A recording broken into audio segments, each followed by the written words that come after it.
Tumsifu Yesu Kristo. Jubilei 2025, mahujaji wa matumaini. Upendwa, na ukumbuka ule muujiza wa Ekaristi.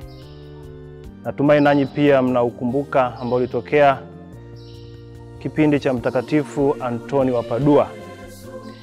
Kipindi kile kulikuwa na bwana mmoja mpagani ambaye hakupenda kusikia mambo ya sakramenti wala kuyaamini kabisa. Hakuamini kwamba kuna sakramenti yoyote wala nguvu iliyopo katika sakramenti ya Ekaristi takatifu. Yeye hakuiamini kabisa. Na siku moja amekuja mbele ya Mtakatifu Antoni wa Padua kuanzisha mabishano kuhusu sakramenti, na hasa sakramenti ya Ekaristi takatifu. Baada ya mabishano ya muda mrefu na majadiliano marefu, ikashindikana kumshawishi huyu bwana kuwa Yesu yupo katika Ekaristi takatifu, Mungu mzima na hai. Kwa hivyo wakaamua tufanye kitu kimoja. Yule bwana mpagani alikuwa na punda wake.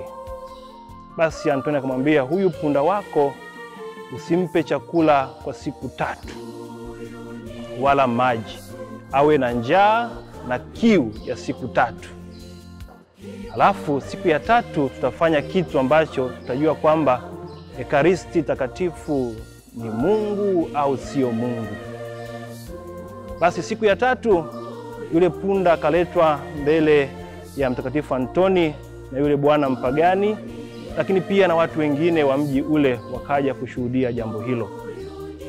Upande mmoja mbele ya yule punda kulikuwa na maji na majani, na upande mwingine Antoni wa Padua mtakatifu alishika monstransio yenye Ekaristi takatifu.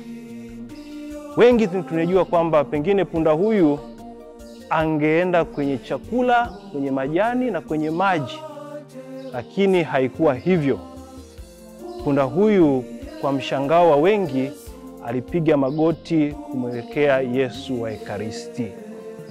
Wapendwa, tarehe 22 ya mwezi huu wa 6 tunaadhimisha ile sikukuu kubwa sana ya mwili na damu takatifu ya Bwana wetu Yesu Kristo.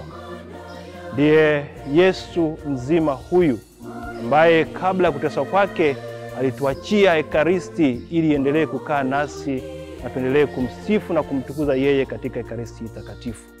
Kwa kuwa ni mwaka ambao tunafanya jubilei kuu, tumeona sisi kama wanaparokia wa parokia za Kifransisko Kikoventuali, parokia ya Mtakatifu Clara Mongolandege, parokia ya Roho Mtakatifu Segerea, parokia ya Mtakatifu Bonaventura Kinyerezi, parokia ya Mtakatifu Faustina Kifuru, pamoja na parokia teule ya Kisukuru pamoja na ya Kingazi, kufanya jambo hili kubwa la kumheshimu na kumtukuza Yesu wa Ekaristi kwa pamoja. Tutafanya katika viwanja vya Kecha, ikiwa naelekea Kinyerezi upande wa kushoto wa barabara.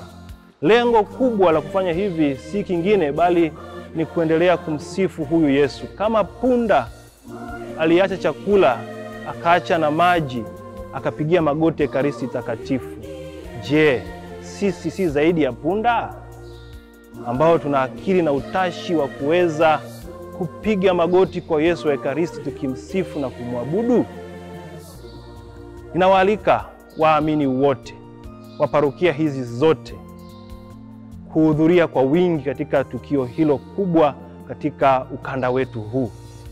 Tunataka tufanye hivyo pia kukuza na kuonyesha imani yetu, kuinjilisha imani yetu kwa Yesu wa Ekaristi takatifu. Watu wafahamu kwamba sisi tunamwabudu Mungu wa Ekaristi takatifu ambaye yu nasi daima. Tunatembea na Mungu wetu katika maisha yetu. Misa hii itaanza saa 3 kamili katika viwanja hivyo, na kama hitimisho la misa ni maandamano yale ya Ekaristi ambayo tunafanya kila mwaka, na kila waumini na kuhani wao wataongozana kuelekea katika parokia zao ili kwenda kukamilishia maadhimisho haya makubwa katika parokia zao. Tukio hili la kumsifu Yesu wa Ekaristi Takatifu, mimi mwenyewe nitakuwepo kuanzia mwanzo mpaka mwisho wa tukio hili, na maparoko wenzangu watakuwepo kuanzia mwanzo mpaka mwisho. Waamini wetu ambao tumepewa na Mungu kuongoza, tuunge mkono, mje kwa pamoja tuionyeshe imani yetu kwa Yesu Kristo wa Ekaristi, na hili itakuwa ni kukuza imani ya waamini wote. Wapendwa, natumai ya kuwa tutashirikiana kwa pamoja